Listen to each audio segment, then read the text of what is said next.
Morning, good afternoon, good evening. This is Dr. Soul Brother here with you again with a remedy to help cure your ills. Well, the 2024 Olympics in Paris is over.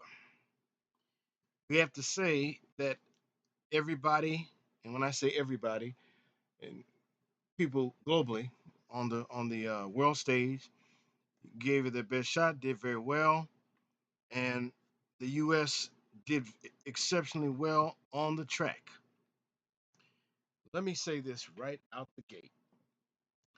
um, we get to see what people are really made of at events like this. What do I mean? Not just in terms of their style, but decorum or lack thereof, etc. It's interesting. A lot of people are quick to talk about the ugly American, and that's true. No question about that. But you also have folk who act ugly from other places. And it's interesting to note that when you look at, it's one thing to be um, to engage in friendly competition, which is what the Olympics is supposed to be about. And the Olympics is more than just track and field. Although that's the highlight, to be sure. I mean, most people, that's what they look forward to, including yours truly. But you have gymnastics, you have basketball, and this year they had the breakdancing. I have some thoughts on that because there wasn't. Well, I'm gonna leave that alone. I'm gonna get into that later. So maybe at some other point. I'll leave that alone for now. Just remind me. But you know, Simone Biles, our sister, did very well as a gymnastics person. I think that we need to celebrate her, not just in terms of gymnastics, but we also need to celebrate her and her marriage to this brother she's married to. We don't see enough black love, and unfortunately, we have a tendency not to engage in affirming black love because some of us have been socially programmed, conditioned to not look upon black love as something positive, and we go into other areas, and that's really, I was about to say unfortunate, but it's a tragedy. Which that's a show in and of itself, which I plan to do in the not too distant future. But let me get to something here. Um, our brother, what's his name there? Noah Lyles ran well. Our sister Shakari Richardson. This was huge for her because we all know about the controversy with her from 3 years ago when she was disqualified and over some weed situation. She seems to have gotten things, and I think it's important for people to show other people grace. We show white folks grace all the time, and a lot of times we do it when they don't deserve it. And but she was going through a lot, loss of her mother, I think it was, and then we saw she was looking physically. She's gotten away from that in terms of how her hair was looking and the fake eyelashes and all that kind of stuff. And so she's matured, grown, and whatnot. Has redeemed herself, if you will. So believe in showing the sister some grace, and who knows what's to come the next time around. So in the future, that needs to be done.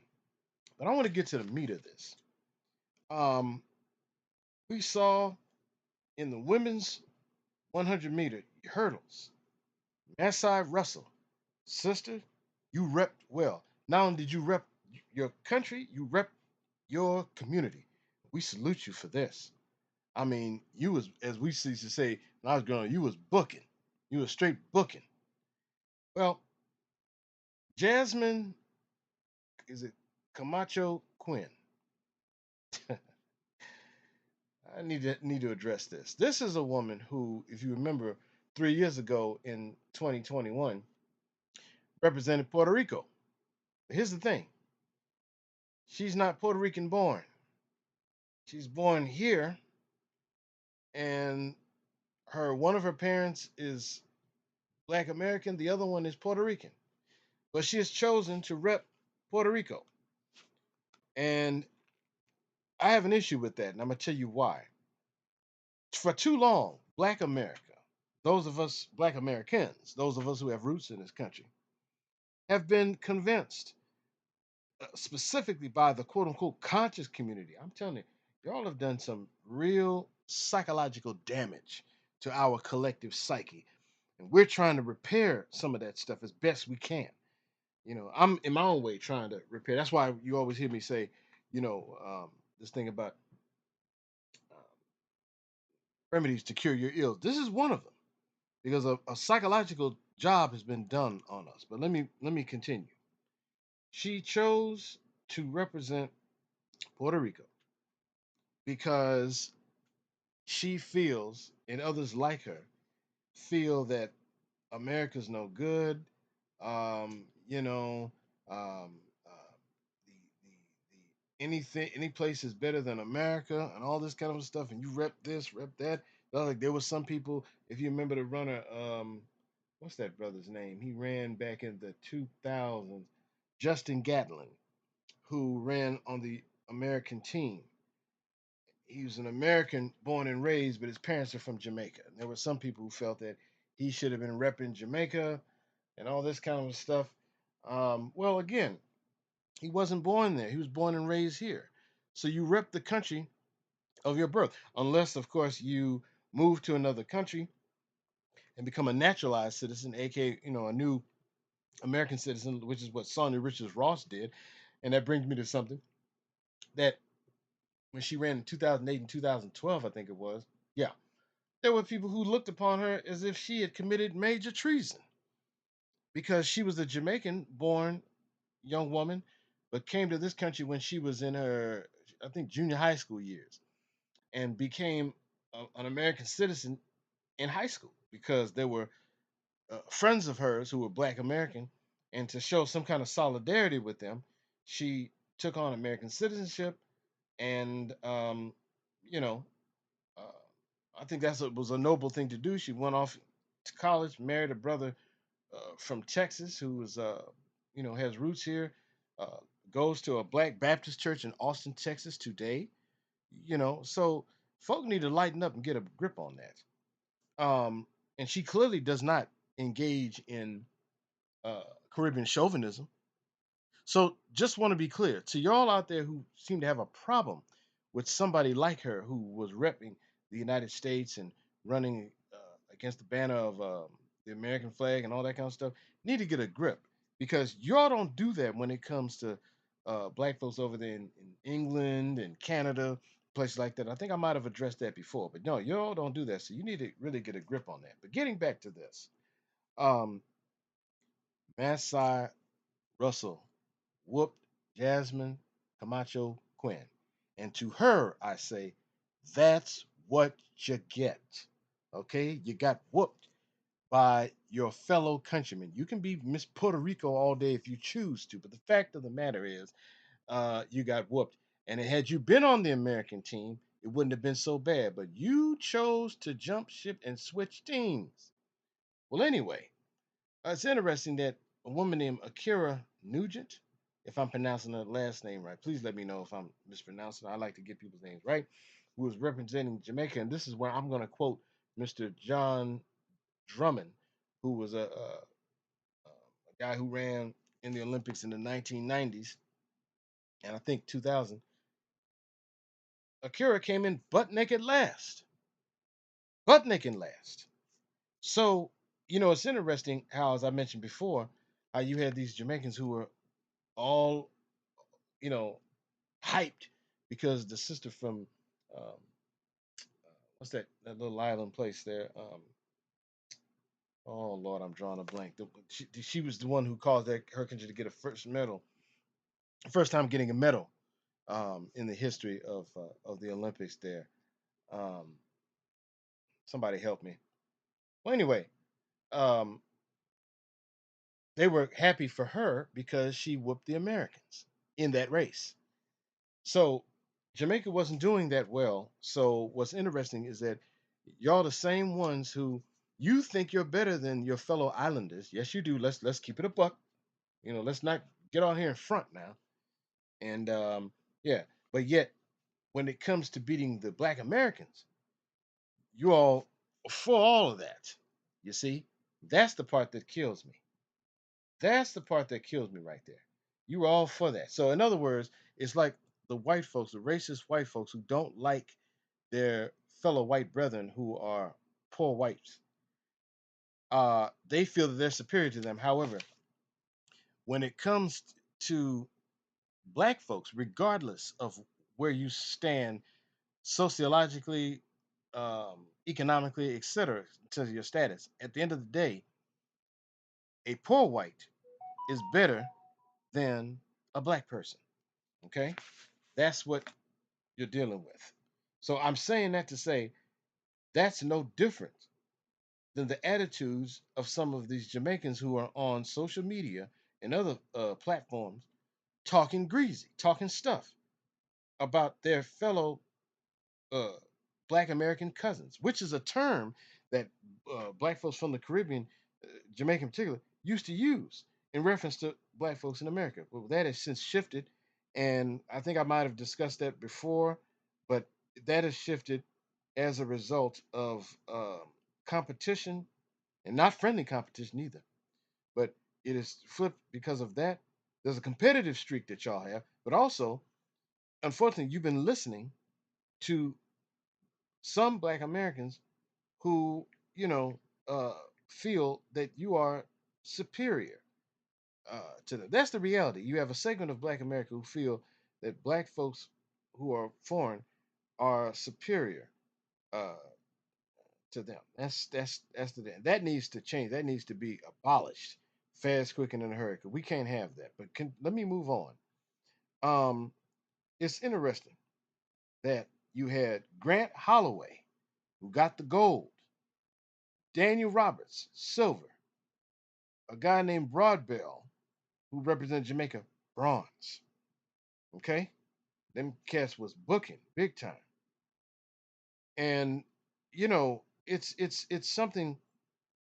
It's I don't know. Oh well, let's not forget the women's 400-meter hurdles. Sydney McLaughlin Lavorne, gold. Anna Cockrell, silver. Female, some female. I forgot what country she was representing. She got the bronze. So the U.S. was coming through. Okay, so I want to read something real quick that somebody's posted on social media that got my attention almost a week ago. What was absolutely impressive was how Biles missed gold, Charles likewise missed gold, but the two sisters saluted uh, Andrade from Brazil, if I'm pronouncing her name right, for taking gold. The three of them are fast friends, recognizing the rise of black athletes around the world. No matter who took the top medal, it was three beautiful black women who shined. Well, the brother who posted that, he represents the typical attitude of black America when it comes to those kind of things. Because this is how black America operates. I'm going for black folks who are running here, but if another black person wins, I'm for that as long as they black. That ain't how y'all operate. No, it's one thing to be for your fellow countrymen. That's normal. That's natural. There's no criticism or problem with that. The problem is when you become chauvinistic and you start smelling yourselves. That's what has happened. So Soul Brother, Dr. Soul Brother would like to encourage our brothers and sisters um, who are from the Caribbean, Jamaica in particular. Y'all need to humble yourselves. You need to seriously humble yourselves. And I'm saying this, you also need to look out for your fellow brothers and sisters, your fellow countrymen who represent the country in places in areas like who are divers, shot putters, etc., who are not sprinters. Because there's a sister named Danielle Thomas Dodd, a guy named Kid Gravity on his channel pointed this out, and I thought this was interesting. It was in the Jamaica Observer, August 8th, 2024. You should look that up. But Danielle Thomas Dodd, representing Jamaica, was very bothered by how they were getting no respect. Um, Shot putters, divers, etc. So y'all disrespect your own who participate in the field part of track and field. You know what? Because first of all, you're too busy zeroing in on sprinters when competing against black Americans. Yeah, I said it. That's the deal. That's your problem. You need to check yourself on that. And as far as black America goes, I'm saying this. There's no need, brothers and sisters, to feel inferior to black brothers and sisters, black folk in Africa, the Caribbean, and other parts of the black diaspora. No need for that. Matter of fact, that's a shame. Look here. Um, if others can wave their flags, so should we. Let's be real clear on that. Most Jamaicans were trained on college and universities in these United States. Do you realize that? So when you look at the Olympics or any other event, when you see these runners running, because they're not just running in the Olympics, that's a big one to be sure, globally, but they participate in other races. Just know and understand the vast majority of them, you have your exceptions, but generally speaking, they are what? They have been trained here in the United States on college campuses, be they PWIs or HBCUs. Let's be clear. And most of those coaches are not Caribbean. They are a lot of times black American coaches. And you have some who are white. For example, there was a man named Dennis Johnson who, back in the 60s, uh, ran at San Jose State. Um, he ran in the Olympics in Tokyo in the 4 by 100 uh, uh, meter relays. Now, he's since passed away, I think, of COVID. He passed away in 2021. But who was his coach at San Jose? A white man by the name of Bud Winter. Did you know that when Dennis Johnson returned to Jamaica, that he used the techniques that Bud Winter trained them with at San Jose? Did you know that? In fact, somebody was saying something about uh, some of those runners in Jamaica are more Bud than Bud, or something to that effect.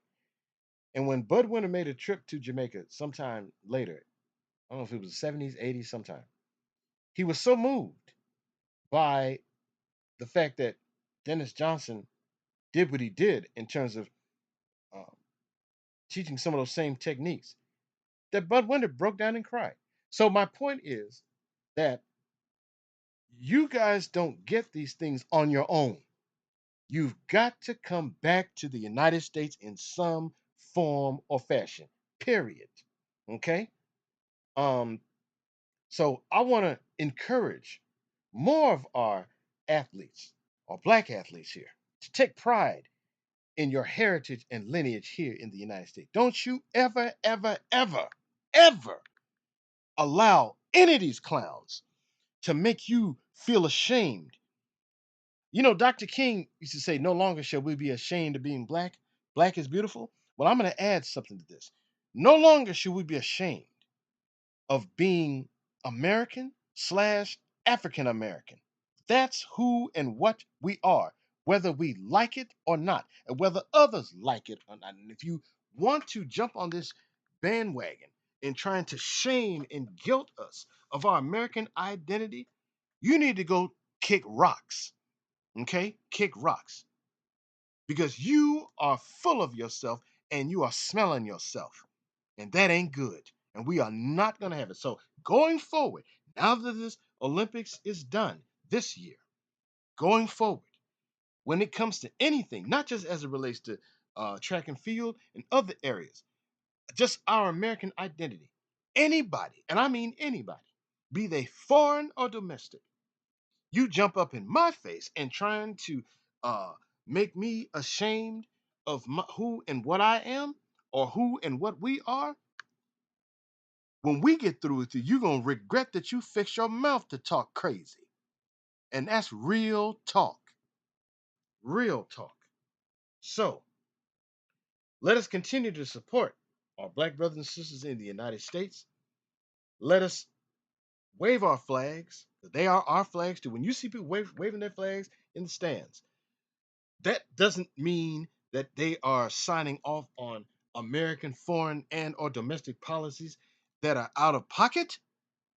You got this thing twisted up. as long as I suck breath, I'm gonna continue to encourage more of our athletes, more of our people to to stand up and with a board in your back and stand up with your chest out and stand tall, stand 10 toes down. And you say this with your full chest. We're Americans, we're Black Americans, we're Afro Americans, African Americans, and we're not ashamed of that. So, right now, I am saluting and applauding our Black athletes who participated in the 2024 Olympics. You represented very well. Um, I salute you. I embrace you all. And I would love to have a sit down with some, if not all of you guys, about this and encourage you. This is a big difference. If you look at this Olympics compared to 2021, there's a big difference. Huge, huge one. And what nobody not, uh, um, you know, saying anything, doing anything that was out of pocket. No, you stay on course. And for that, we will forever be proud of you. And when the Olympics comes to Los Angeles, California in 2028, we're going to expect the same thing going forward. And the thing is, we don't know what will happen, whether America wins uh, in those events or not. But you know what? Let's just say America doesn't win. And let's say it's the Jamaica's turn again or some other person's turn. Uh, it needs to be friendly competition, not this ugliness that we've seen. Again, everybody want to talk about the ugly American. But guess what? Or I guess in your case, y'all represent the ugly colonial. Because clearly that's a colonial attitude and mentality. So with that, I'm gonna sign off now. Hit the comment button, hit the subscribe button. I don't want any disrespectful, rude comments in here. Because if you do, we're gonna have a problem. You got something to say it. And I keep asking y'all, let me know how I can get a StreamYard or something so I can do a live show. Please put it out there. Let me know. I'd like to engage folks. So with that, I'm going to end it here. And until the next time, God bless.